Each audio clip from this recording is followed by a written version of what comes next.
Xin chào quý vị. Xin chào tất cả mọi người và chào mừng đến với Không nói không biết thảo luận Chủ nhật ngày hôm nay. Chúng ta hôm nay sẽ nói về khía cạnh khác nhau của các cảnh sát. Buổi thảo luận hôm nay sẽ bằng tiếng Anh. Mong là các bạn thưởng thức chương trình. Hello everyone, welcome to the KNKB Sunday discussion. Today we're going to talk about different aspects of the police reforms after the indictment of Ex-officer Chauvin following a year-long protest of the Black Lives Matter movement. Here with me today is Associate Dean and Director Tim Vu. Unfortunately, due to some personal reasons, Representative Samantha Vang won't be able to join us today, but hopefully we can see her beautiful faces in the upcoming live streams. A little bit of background about Tim Vu. Tim is an accomplished senior law enforcement professional with more than 25 years of leading investigation in security, public service, and police force activity. He has served as detective to police chief of the Alhambra Police Department, and now he is the associate dean and director for the Golden West College. Mr. Vu graduated from the California State University with a bachelor in criminal justice and law enforcement administration, and even got his MBA from the University of Maryland. So I hope everyone is here to give him a very warm welcome. But Director Tim, did you want to say anything else? No, well, first off, I want to thank you for the introduction, and thank you for having me here. It's my understanding that the topic today is about policing in America, and it's my hope that my experience and my current role as the director at the Golden West Training Center can help add to that conversation and to your listeners and viewers. Thank you. Thank you, Dr. Tim. Thank you, Director Tim. So let's go into our first question. We just got some feedback that Ex-officer Chauvin was charged guilty on all three cases of assault and murders. So why, when we look back at the protests at the Black Lives Matter movement, why are these protests calling for police reform? What do you think about that? Well, I think that policing in America has had a very difficult path. I think that if you look back in its history, there's been a lot of significant cases where the public have seen that there's excessive use of force or police brutality. You can go back even to the 60s during the civil rights, and you can look more recently, about 25, 30 years ago, when the beating of Rodney King was captured on video and then that was shown across the world, and obviously the result of the trial that went and the protests that took place.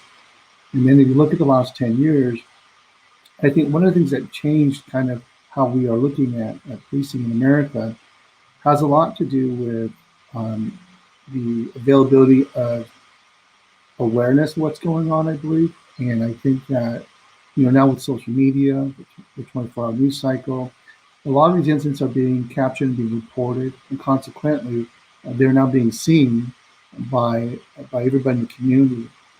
And over the last 10 years, we've had a lot of significant incidents involving excessive use of force, and some of them have been difficult to watch, including the killing of George Floyd. And I think that, there's certainly a certain amount of anger in the community. They want some kind of reform. They're hoping that, collectively, as we move forward, to try to look for ways to improve policing, that, the deaths of these people that under law enforcement won't be overlooked again. And I think that it's healthy for the country, I think, to have that discussion. I think it's always important that, if we see something wrong with our system, I think it's on us to look at it, I think, carefully. But I would also caution that we should look at it with looking at the facts with the goal of what can we do to improve the system. And I think that if we can get together and figure out what that is, I think that bodes well for not only policing, but for our community as well. Yeah, thank you, Director Tim. I do have a question, though. I was wondering if you had any personal experiences where you have seen any, I guess, potential action that might have contributed to the increase in police brutality, as well as anything that you think might either, I guess, made it worse, basically. So what's in your past experiences, personal experience, you think that you've seen that made you kind of like having a more understanding of the current issues that we have with our police? Well, I think that anytime when you look at any type of profession, especially policing, I think that you're always going to find certain folks that break policy or break the law. And as far as how long it's been going on, I would probably venture to guess it's probably been going on for a while. To what extent, it's hard to say. But being that you have video evidence now that kind of shows when these incidents are occurring, obviously the advent of the smartphone, where everybody now is walking around with the video camera, helps to kind of bring to light some of these issues. And I'm going to put on my to help a little bit better here with the thing. One quick second here. And I think I've seen some of that in my career in law enforcement, not to the extent that what's being played out in some of the things that we're watching on the news. But I think it would be remiss for me to say that it doesn't exist. I think it does, and I think it's important that when we see it exists, that we do what we can to try to hold those accountable. And I think that's what I think that's what you're seeing now. I certainly saw that in the case of Derek Chauvin. Yeah. Thank you. All right, I have you now. iPod. Sorry. Let me know if the audio is working well for you. It's working now. Okay, awesome. So I see that you mentioned something about, the current technology has allowed people to have more access, to your phones, to be able to have recording devices, which is an interesting topic to bring up, because now a lot of people are calling for police to utilize body cam as a way to have some sort of accountability for their actions. Do you think that that is some reasonable reform for police? I think it's a step in the right direction. At my previous agency, our officers that do wear that when they go out in public and work, they do have body-worn cameras.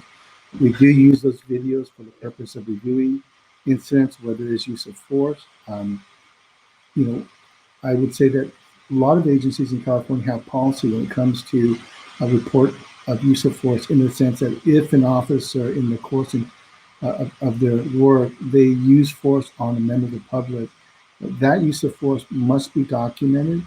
And then in many cases, a supervisor must investigate that use of force to determine two things.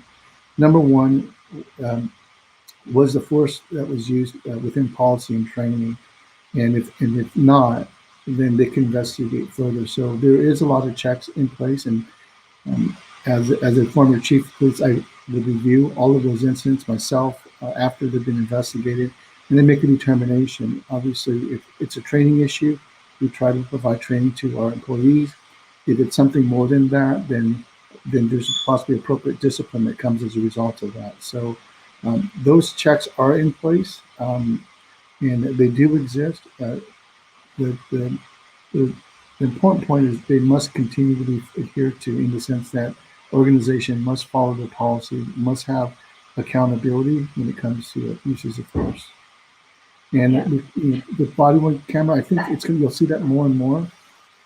I would share that one of the challenges is the expense of those programs. And sometimes for agencies that have budget issues, that might be a challenge for them to bring on a program that would employ body-worn cameras. So I think that from a reform perspective, if that's what legislators or the community wants law enforcement to have, I think there should be some kind of mechanism to help fund those type of equipment. So that way, regardless if the community can afford it or not, you'll find those cameras in every policing community. And I think that's a direction that we're probably moving in forward. A lot of the larger agencies have them in place. Some of the smaller are finding grant money or other ways to get that. But I think over time you'll see many police agencies, if not all, move towards that direction. Yeah, thank you for your input, Director.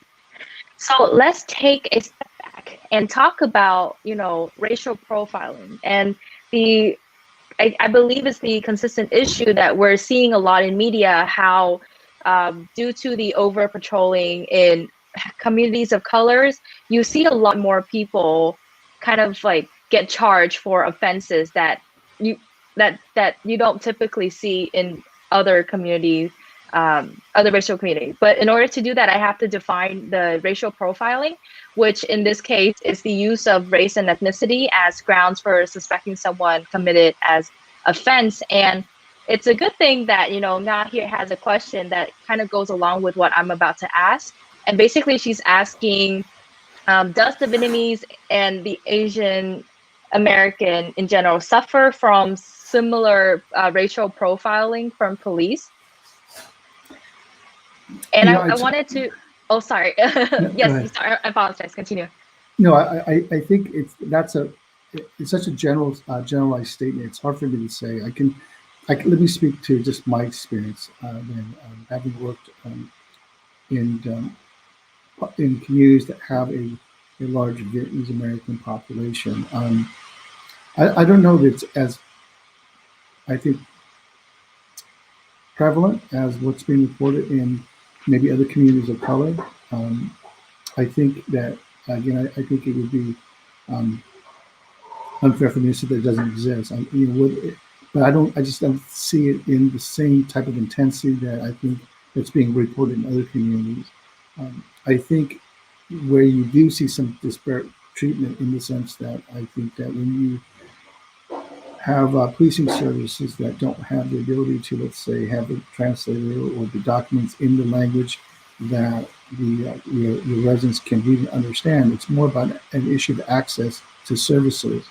And I think that sometimes it could be probably just as damaging when people in those communities don't know how to access their public safety services due to language barrier or other issues. And so I see that probably being more of a common problem than, say, racial profiling.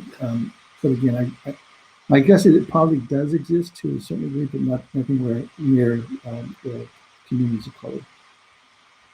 Yeah.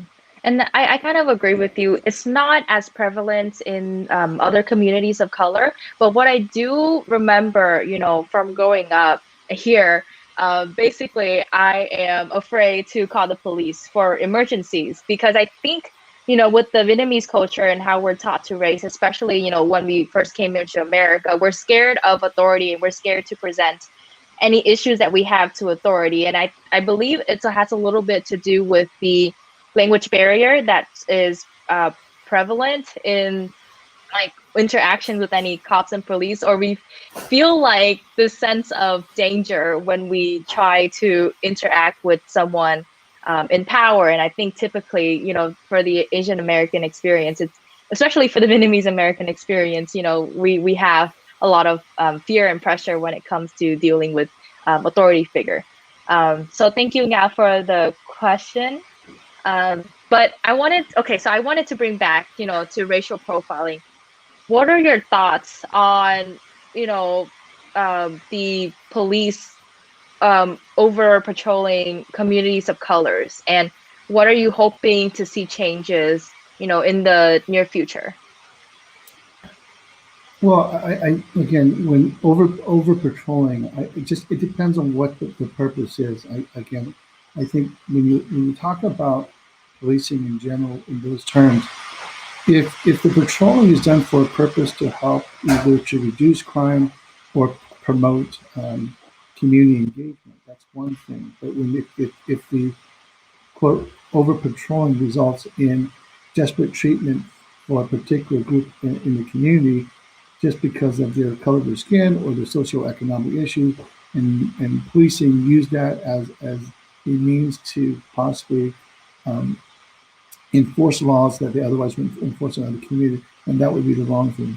But if it's, again, it's specific to that community, it's my hope that, when we, as in policing, when we are out there in the community, it is to do good and not to do harm to the community. And so it's to the extent that there are some communities that want the police officers in the community because of the fear of gangs, the fear of drugs, or other things that are going on. So if there's a legitimate purpose, I believe, for why they should be there, then I think it's helpful. But if it's just there just because, but it doesn't serve any kind of legitimate purpose, then that would be a significant concern for me. Thank you, Director Tim, for all your input.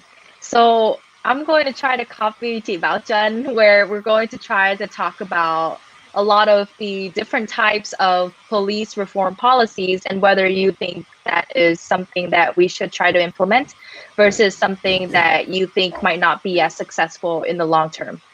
So, I've been looking at, a lot of different policy and how the different reforms can act. So the first one I would say is we should implement some type of de-escalation training, which is also adopted by a Florida chief, where he reported in a decrease in arrests in Volusia County in Florida. And the reason why there was a lot of talks about this training policy is because right now, the current stats showing that a lot of police officers receive less than 10 hours in de-escalation training, while 100+ hours of combat training.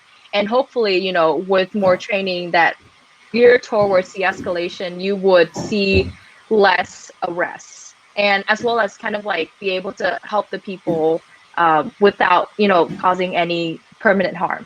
What are your thoughts on that? Well, I think, first of all, I think when it comes to de-escalation training, many agencies already have that as far as part of the training. At the Golden West Police Academy, the recruits are given de-escalation training as part of the use of force training. So we are trying to incorporate de-escalation training more. But I think you pointed out a good point in that there's not enough. And I think that's really where the focus should be, is that moving forward, I think, from a training perspective, I think providing the young men and women that are going to be featured law enforcement professionals more training specific to de-escalation, to where they can get people to voluntarily comply without ever having to use force, really is the goal of training. And I see that as a direction that I think many academies are going towards, and I think policing in general. And so I think that type of progress is healthy for policing, and it's just my hope that we get more of it. Thank you, Director Tim. So the second type of reform that a lot of people are asking for is to have an armed police officer. So this is popular in a lot of European countries. So instead of having guns, you have maces and batons, which are not used unless really required to. So they're basically some people are calling for to not give police officer guns, or if you do give guns, give them rubber bullets so that it won't cause permanent damage harm. I mean, the purpose mainly would just to stun the perpetrator, whoever he or she might be, and just provide them some type of just like a stunning effect instead of a more permanent injuries. What are your thoughts on that? I think it sounds good in theory, but it's not practical. Okay. The reality is that if you did that, I think that society would be a greater danger than not. Here's the thing: we have almost over 300 million guns in the United States. That's a lot. That's more than any country in the world. And so our streets are already violent. I think if you take away officer's ability to defend herself or himself or members of the public, I think we put the public and the officer at greater risk. The focus should be more about training when to use that force, as opposed to taking that option away altogether. And in that, kind of what we talked about, providing additional de-escalation training, officers have other tools on their belt to try to de-escalate, and only to result in the use of force, deadly force, when necessary. In 2019, California became one of the few states in the country that passed a new law that required officers in the case of deadly force to make sure that it's reasonable and necessary, which is a legal burden that is much more restrictive than most other states in the country. Part of that, the U.S. Supreme Court that kind of dictates when an officer can use lethal force is Graham v. Connor. And in that, the Supreme Court says that officers are basically faced with making life and death situation in the moment's thing. And it's difficult to try to second guess what an officer would do in that moment. And so the court says, they look at the standard and they said, okay, what would a reasonable officer do given the situation at the time? And that's been a standard for many years. And then more recently, in 2019, California passed a new bill that required for necessary, which is even a higher standard in some case for the use of lethal force. So I think those type of progress, I think, are measured, and I think goes to addressing the issue that I think the public is concerned about, but not unnecessarily putting officers and the public at risk. I think the notion of taking away guns for officers to go out there and be policing, I think it's a dangerous proposal, and one that I think could get both the officer and the community in a situation where I don't think we will feel any safer as a result of that. So I know that they point at other studies in other countries, and it may work in that country, but I think our country is a bit unique in its size and in its challenges. Yeah, I agree with you. That makes sense. That, since we do have a majority of gun owners that is located in our country, it's also good for the police officers to be able to have some sort of protections for themselves as well. So a third reform that I've read about is to have a agency, which is, in a sense called kind of like police watchdogs.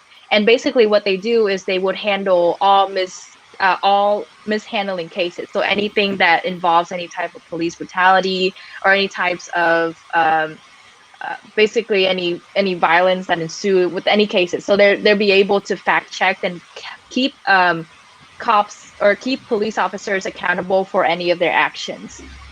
What are your thoughts about forming an agency similar to that? Well, I think that the topic of police reform really got a lot of wind because of the instance where deadly force has taken place. If you look at most of the incidents that's been reported, it usually involves the use of deadly force on a member of the public. In California last year, the legislature passed a new law, or a law that really gives the authority to the Attorney General's office to investigate police shootings involving unarmed citizens. So it's going to take effect this July once the state funds that program. But essentially what the program will do is it allowed the investigators from the Attorney General's office to go anywhere in the state when there's a shooting of an unarmed citizen by the police. And the hope is that the investigation will be transparent, will be impartial, and then whatever the findings of those cases are, it will be reviewed by the Attorney General's office to make a determination what action is appropriate from there. And having said that, all the other uses of force cases that don't rise to that level are investigated. If you look at, it's in Orange County where you reside now, many of the agencies, when there is an officer-involved shooting, the district attorney's office will come out and investigate the shooting, not the police department. They will handle a certain aspect of it, but with respect to whether or not the use of force by the officer, which in this case the shooting by the officer, whether or not it was legal or not, that determination is being made by the district attorney's office, independent of the police department. And the hope is that those investigations are impartial, they're independent, they're done by the prosecutor's office, and that will give the public a sense that someone else is investigating. With regards to all types of disciplinary cases that may rise to that, some of the larger agencies have that. They have a kind of citizen oversight committee that looks into those type of complaints.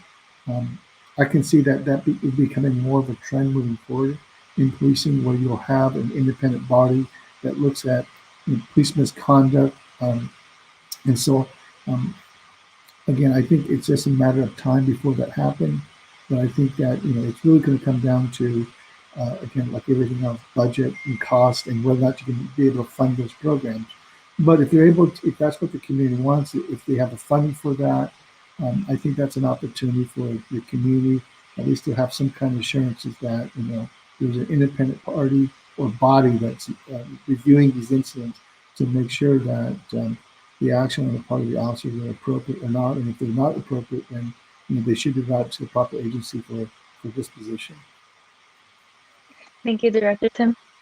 So on to the next point. During the protests, a lot of people have signs that says, defund the police, and it's interesting that they say that, but I think there's actually more to that. Instead of just defunding the police wholeheartedly, I think what a lot of people are calling for is to cut some of the police funding in order to give into community support programs.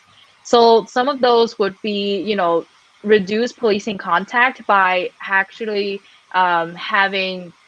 dealing with the homelessness crisis, as well as the any drug abuse, any mental health, and these should be handled by experts. So they're calling to cut some of the police funding in order to move it towards programs. Like, for example, homelessness, there have been studies that indicates that when you build a home for people in the homelessness, it's help getting them off the street. Plus, it's cheaper for the community in order to establish a facility for the homeless people to come and live, have a permanent address, and then be able to find jobs. For drugs abuse people, they also, again, establish a facility where people can kind of like learn over time in order to wean themselves off any drugs, as well as have a safe place to be able to revitalize them if they, in any case, overdose. And I believe it was a program that was in Canada that established something like that, and they have seen a lot of improvement. And from there also have the mental health aspect where, when someone is in like a very stressful response, they have any type of mental disorders, instead of the police coming, you can have ambulance of psychiatric nurses as well as paramedics that can respond specifically to the mental health issues. So shift that focus away from police officers, because police officers won't be able to have the capacity to be able to handle that situation, or I believe know how to properly de-escalate the program without knowing, what the mental health person is coming to. And I think that it's a program, I believe, from the Swedish justice system that just shifts more towards community programs. But in the end, then it is quite expensive, in order to maintain. And I just wanted to kind of like have a good understanding on it a little bit more. So what are your thoughts on that one? I think it's always good to look at new ways of possibly trying to solve the issue of the two issues that you pointed out, which is the large issue of homelessness and substance abuse. And I think that that's a challenge that every community is facing. I can tell you that for the most part, most policing agencies don't want to deal with it, but more often than not, they're asked to deal with the problem. And the challenge with policing in general is that they're one of the very few agencies in most municipalities that provide 24/7 service. And what consequently happens is that usually a lot of these calls that come in, there's a need for a timely and immediate response. So the challenge is trying to get the right people out to those situations as quickly as possible, especially when we're dealing with someone that are in crisis that need immediate attention. And so, if we're able to set up resources that can respond in a timely manner to get to those critical incidents, and where it doesn't necessitate a police response, I think that is the right approach. I think that my concern only is going to be whether or not there's going to be enough funding to support that, because even if you say take a certain amount of funding from policing, there are still other policing matters that still needs to take care of. And so, in moving some of that budget from policing to do some of that, what is policing not going to be able to do because the budget has been cut? So I think whatever the approach is going to be, it has to be measured. It's got to be really well thought out to make sure that it has its desired and intended outcome. My only concern is that there's rush to try to push some of these programs that may work in other communities. And you can always point to a program that works well here, but one program working well somewhere does not necessarily mean that it becomes a silver bullet necessarily for everything. So I would only caution that I think it's good that we're looking at different ways to try to solve this problem, because continuing to doing the same way that we've been doing for the last 10, 15 years clearly is not the solution. So I think that when we find programs that are successful, it's my hope that we incorporate here, that we're measured in our implementation of the program, just to make sure that it's designed and it's giving us the outcomes that we want it to give, without unnecessarily creating more harm than good to the program, and then at the same time really making it difficult for the policing departments to fulfill their other mission as well. So I think that it really has to be measured when it comes to that. But I can tell you, generally speaking, over time, these problems have really been born out of just a lack of other services out there, and that's why these people are where they're at. And then consequently, when they're out on the street, they become a challenge for the community, and consequently, law enforcement is called in to try to solve. But you're correct in pointing out it's not a policing matter. It really isn't. Our ability really is just to try to the extent that we can, make the situation safe when we can, and then try to direct them to the right resources. Yeah. Thank you for your input, Director Tim. Okay, so I think this is the last one. If I come up with any more, I will let you know. But there have been some people that also call for an increase in education in order to become a police officer. So there's some studies that show that police officers that have more than 4 years of education or a degree, you say, in the criminal justice system, should receive less complaints from the community, as well as uses 40% less, 40% reduction in the uses of force. So what a lot of people are calling for is in order just to have like a basic training of like less than a year, you require the police officers to undergo training, understanding psychology, understanding different community, understanding the history, and then from there teach a lot of de-escalation methods, and then have them to be able to participate in the community to build trust and connection. So what are your thoughts on that reform? Well, I take that question in two areas. One, we're talking about more training for the police recruits to have before they go out into the police department. I think that's a discussion that we certainly should consider.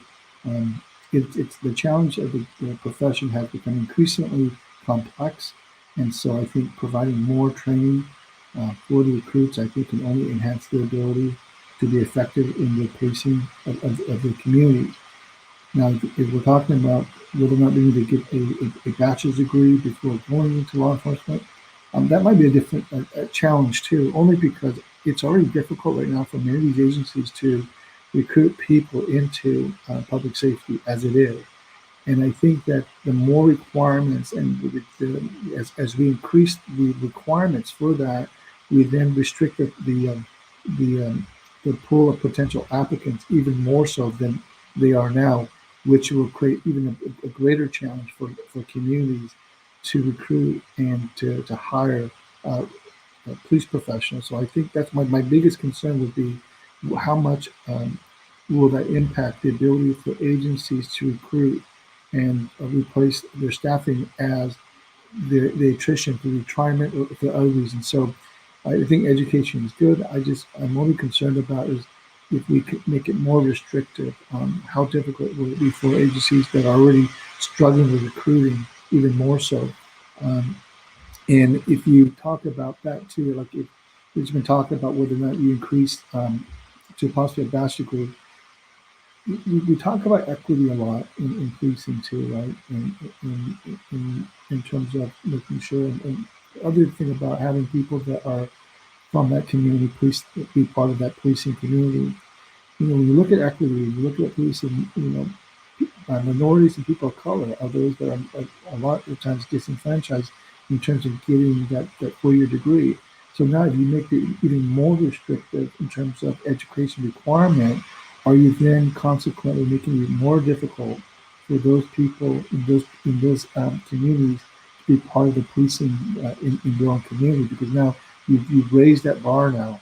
And when you look statistically, again, those that are from a lower socioeconomic background tends to have a greater challenge as far as getting that 4-year degree. So I think that, again, I understand the discussion behind that, but my concern is that the unintended consequences of limiting access for folks that are in this community who want to be part of the solution of policing the community.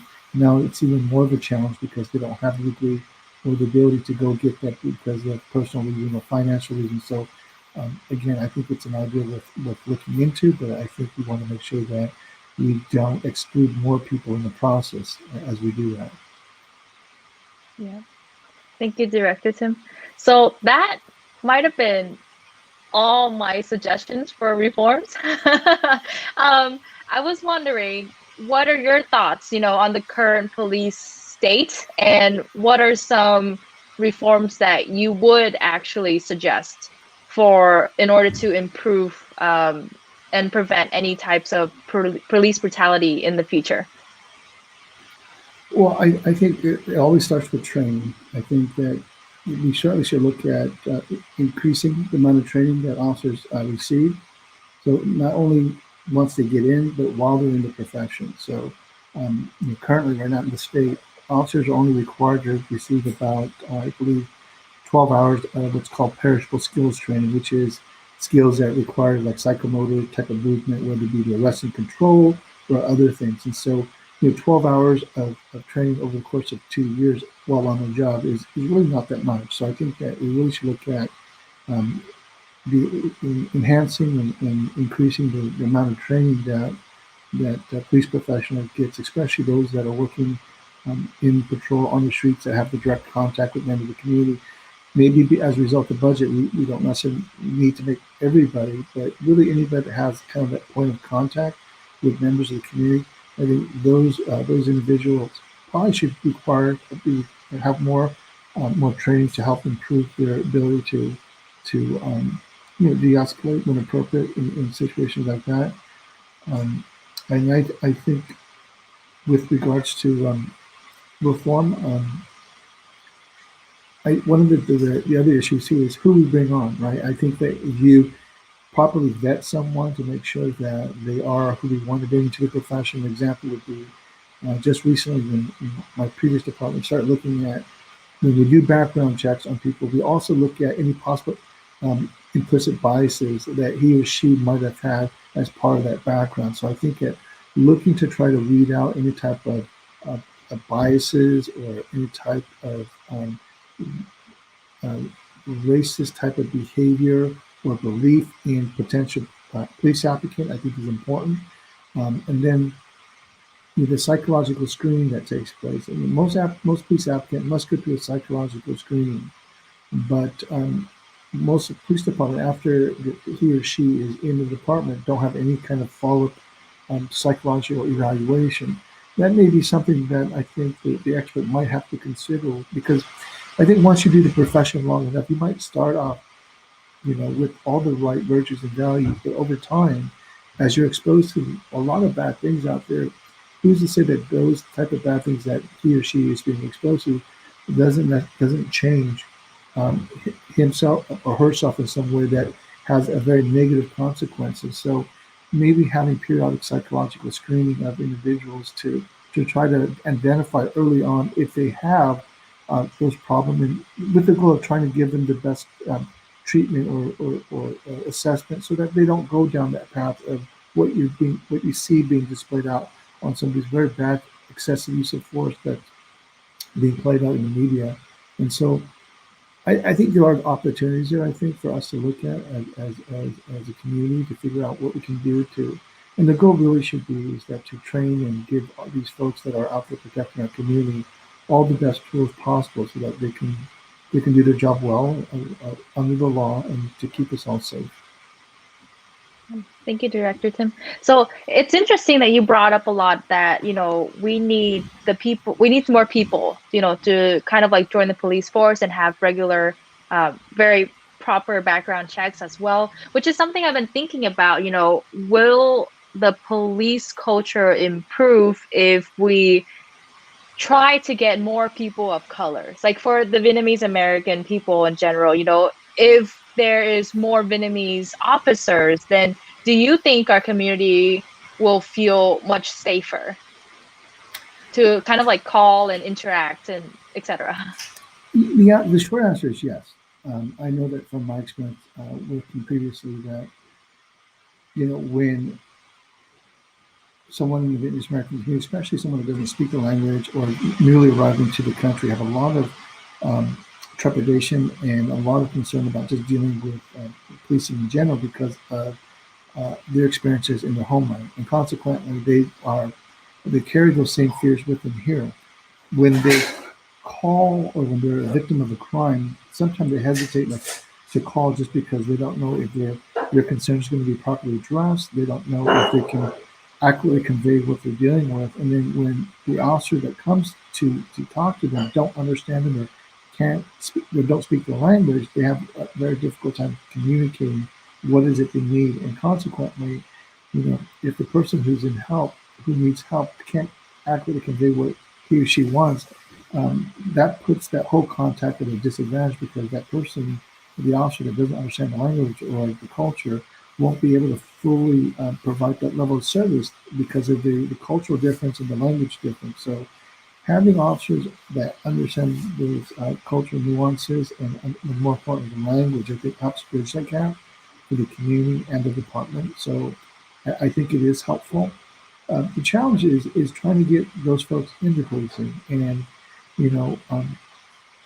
a lot of folks have, again, like you pointed out, have a very negative impression of law enforcement. So when their children want to try to pursue that, they're normally dissuaded from pursuing that as a career choice, and usually they're pointed into a different profession as opposed to law enforcement. So I think that makes it more challenging because because of the stereotype that comes with what policing is and policing isn't, makes it difficult for us to recruit young men and women like the Vietnamese American into policing. So hopefully, even with this live stream here, that people recognize, okay, there's someone that's done it before and it doesn't seem half bad, but maybe they might pursue that. And that's what we offer at Golden West as a director of criminal justice. Obviously, for young students that want to pursue law enforcement, they can certainly go to Golden West, get their criminal justice degree, and potentially enroll into the police academy to be part of the solution. And I really see that that's how we move this conversation forward, in that it is much better to be part of the system to change it from the inside than from the outside. And because I think that when you're on the inside, I think you have a better perspective of what it is and what it isn't, and you're able to be part of those policy decisions. And I think it's also helpful to see more of Vietnamese American position of leadership, so that we're, their perspectives and their point of view can be part of the discussion when policies are being made. And I think that in the long term, I think that will help the Vietnamese American community. But if we don't have policymakers that understand those cultural nuances and challenges, then we don't have a full voice at the table when those policies, whatever the situation, it could be policing, it could be fire service, it could be whatever. But I think anytime when you have people that have that understanding, I think it adds to the conversation. And I think that it's healthy that when you have policymakers that have more information on issues affecting their constituents, hopefully they can make a better and more well-informed decision as it relates to their policies. So I think whether folks want to get law enforcement or not, I think the only way that we can bridge that gap is to try to encourage more folks to be part of the system. Yeah, and it's great to be able to hear that you can say that, which hopefully encourage a lot of young people, who were originally afraid of the law enforcement department, to kind of like pull up their bootstraps and go and try to make the changes themselves. But I'll proceed to the next question. And Hui here actually had the exact question that I was about to ask next, which he asked, what do you think about allowing citizens to sue the police? And would that maybe have some accountability for the police officers? And the reason why I think this question is kind of important, because right now the current law says that in order for you to sue, you need to have really prove that they have violated your rights through a clearly established method. But in order for it to be clearly established, there has to be a lawsuit about it beforehand. So it's the same question as trying to get your first job, but you need previous experience, or the chicken and the egg kind of story. So I wanted to kind of like see what your thoughts are on this question. So what do you think, allowing people to sue, would that help stop police brutality? Well, I think to Clee's question, the answer is yes. Members of the community can sue the police if they choose to. That's always been the case, and that hasn't changed. I think to your point is about what does it take for them to win a lawsuit, and that really comes down to whether or not if a police officer in the course of their employment they are doing their job, then they have certain amount of protection. Now, obviously, if they're not doing their job, meaning they're violating the law or they're acting in a certain negligent or reckless way, they can be held personally liable for that. But to answer Lee's question, yes, citizens can sue the police. They've always been able to sue the police. So it's just a matter of what type of case do they have, and whether or not the officers did violate their right, and can they prove that in court? And certainly now with the addition of smartphones and body-worn cameras, there's videos out there. Certainly, there's a case to be made that the officer is violating someone's right. I think probably now more than ever, people have at least the ability, if that was the case, to prove that in the court of law. And to the second part of whether or not that would help stop policing brutality, I don't know whether that would or not. I guess my point is, I think that anytime you have a lawsuit and as a result of that decision, I think, especially if it's a good case, I hope that as a result of that, policies would change, especially if it's to identify a bad policy that an organization is implementing that's resulting in harm to a member of the community. I think it's in those cases that lawsuits will help to try to change those policies for the good. And I think to that extent, it would be helpful. So, Derek Chauvin's conviction, hope, and then the Attorney General reported shortly after that they'll be looking into the Minneapolis Police Department. And hopefully through that review by the Justice Department, if they come across other practices that are deemed not appropriate, unlawful, or a harm to the community, that they can change those practices and make the department better moving forward for everyone. So that's my hope that comes out from that. If they do identify different practices that are harmful, that they can correct those harms. So that kind of to the second question that we has is that will it help? So you have the Derek Chauvin case, which was a conviction. Now you have the Attorney General's office now looking into that department to determine if the policies and rules are what it should be. And so we'll see after they have a chance to do a thorough analysis and review of that department's practices, customs, and culture to see what, if any, changes that they were recommending. And generally, when those situations happen, is usually if the Justice Department finds a violation of the law, there'll be a consent decree, probably an agreement between the Justice Department and that police department there on what reforms would take place at that department moving forward. Similar to what we saw here in Los Angeles when after the Rodney King, the Los Angeles Police Department was under a consent decree and they had to follow certain rules specific to them as a result of that negotiation between them and the Justice Department. Thank you, Hui, and thank you, Director Tim. Okay, so I think this might, we'll see. So the other questions that I have, hopefully it's not it's kind of a little bit of the last one, but how would you improve the police community relations, and can the community-oriented policing reduce the conflict between law enforcement services and the police?